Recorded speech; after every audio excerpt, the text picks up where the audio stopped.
Angry Guy here, and today we're discussing why women are wearing the hijab to trick men into marriage.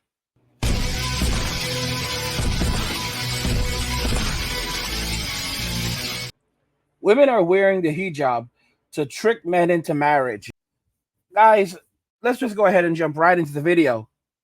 On today's Lost Female Education episode, we're covering a pretty controversial topic. We're talking veiling, head covering within Christianity. Should Christian women use a head covering, a covering besides her long hair? If so, when? Is it a modesty issue? Is it only cultural? We're covering it all in today's video, and I'm very excited about it. And hopefully by the end of this talk, you won't look at veiling the same way ever again. If you want to hear my completely unfiltered thoughts about this topic, things I am hesitant to talk about publicly, then please consider becoming a patron through the link in the description box.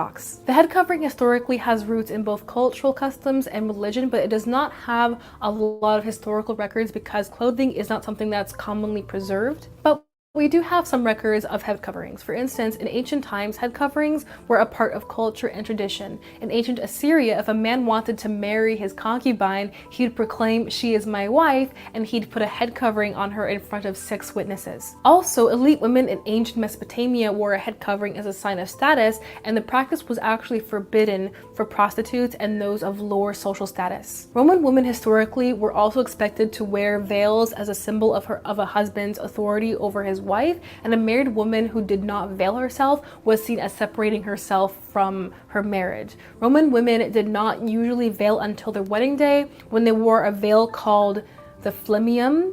I probably butchered that, I'm sorry, meaning flame colored, which was the most distinguished part of a woman's wedding ensemble. Part of the veil's purpose was to protect the woman from malevolent spirits, which sought to prevent the matrimony. And after the wedding, it was a social custom for the married woman to veil in public. Because Israel fell under Roman control in 63 BC, Hebrew women also picked up the practice, though only culturally speaking, as Israelite women wore head coverings for religious reasons long before then. In fact, head coverings are mentioned in the Old Testament consistently, where the unveiling of women's hair was considered a humiliation and punishment. The loosening of the hair of a woman was attributed to being suspected of adultery, and in Genesis 24:65, Rebecca veiled herself before Isaac. In Isaiah 46, God uses the parable of a once noble lady meeting her shame and mentions her unveiling. In Numbers 5:18, a woman suspected of adultery is unveiled, and in 3 Maccabees 4:6, unveiled women in a state of torment are also mentioned. In turn, Christian women continued this practice. The practice was even affirmed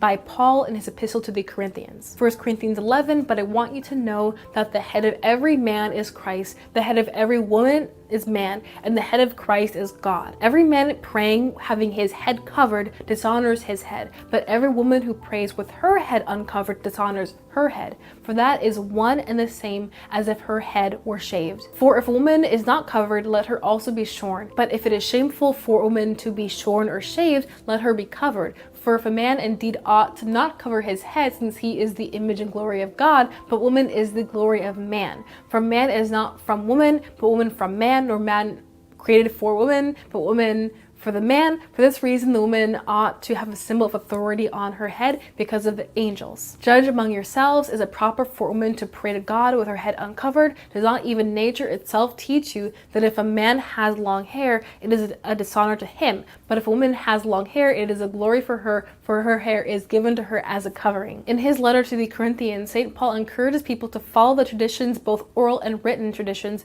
he has passed down to them. And a woman covering their heads with a veil is one of these traditions. As much as I know the sun is going to rise tomorrow, I know that someone is going to comment just the verse in which Paul says that a woman's long hair is also a covering, as a way of trying to back up the idea that Paul was only saying that women should use our hair as a covering, completely dismissing the context in which Paul is writing and dismissing the hundreds of years of church history. The word for covering in 1 Corinthians 11, 4, 5, 6, 7, and 13 is this word, which I'm not going to butcher, which means to cover down, and to wear a veil. It is the same word used for the veil that separated the Holy of Holies from the priests, but only in verse 15, where Paul is giving an example from nature, is a different Greek word used. But if a woman has long hair, it is her glory, for her hair is given to her as a covering. The word for cover here in Greek is different from the others, and I'll put that different word here, which is used to mean thrown around, or a mantle that can be thrown around, as in when a woman tosses or throws her hair around. Cover in the first few verses of 1 Corinthians 11 really should be translated as veil. Also, it was interpreted by the early church even before the schism and by the reformers, the original Protestants, that Paul did not mean that a woman's long hair is the necessary symbol of authority on her head. It was universally agreed upon that the head covering, a veil, is the necessary symbol of authority. And this is what Christian women carried out for centuries. Every Orthodox female saint since the Theotokos, Our Lady Mary, is depicted with a head covering, besides Saint Mary of Egypt, because she was a hermit and really owned nothing. There are even paintings of Lutheran women in the 1500s covering their heads during worship. It was basically the norm up until the 50s for Christian women to wear head coverings. Now, personally, before I did research on head coverings, I thought it wasn't really a big deal, but to quote John Chrysostom, the business of whether to cover one's head was legislated by nature. When I say nature, I mean God. For he is the one who created nature. Take note, therefore, what great harm comes from overturning these boundaries, and don't tell me this is a small sin. Early Christian catechisms too, including the Didascalia Apostolorum and the Pedagogus, probably butchered those. I've only ever seen these words written down. Also instructed that a head covering must be worn by women during prayer and worship, as well as when outside the home. Pre-feminism and the Enlightenment, it was the universal standard practice for Christian women to veil both inside and outside of church. It does not only really apply to corporate worship, meaning when you're literally inside a church. So guys, this is kind of insane, and I want to just show you her picture. So these are actually, this is her channel, and you can see these are screenshots from all her videos.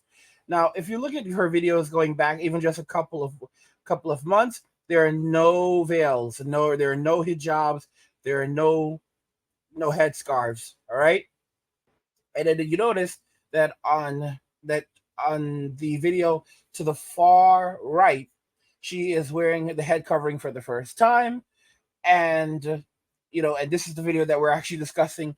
You'll never think the same about veiling after hearing this. So she puts on her head scarf or hijab, and then by the very next video, she's no longer wearing it. But then by the video after that, she's wearing it again, and then the video after that, she's also wearing it again. This is actually quite intriguing, guys. And if you notice in this video, she's wearing the headscarf, the head covering, or hijab. However, it does not actually matter because she's also wearing just a t-shirt. So it's, she has no problem wearing a t-shirt. She has no problem even showing cleavage, but she is going to wear a head covering. She's going to wear a hijab. And this is very, very strange, because it's basically like saying, okay, we're going to cover our heads to show modesty, but everything else is okay. It does not make any sense whatsoever. This is just more tradcon virtue signaling. That's what it is. This is the tradcon community. I've never actually liked this community. I've told you guys for a long time, stay out of the churches. You have no business in the church. God isn't there. If Jesus went there, they would turn him away. It's not a place. It's not a place for you. It's a place for sin. And you're just going there because you're going there for community, and you're going there for entertainment. A lot of y'all are a bunch of gossip hounds, and you need to cut that out and ask Jesus to take that away from you, because it's a bad thing to be wrapped up in gossip.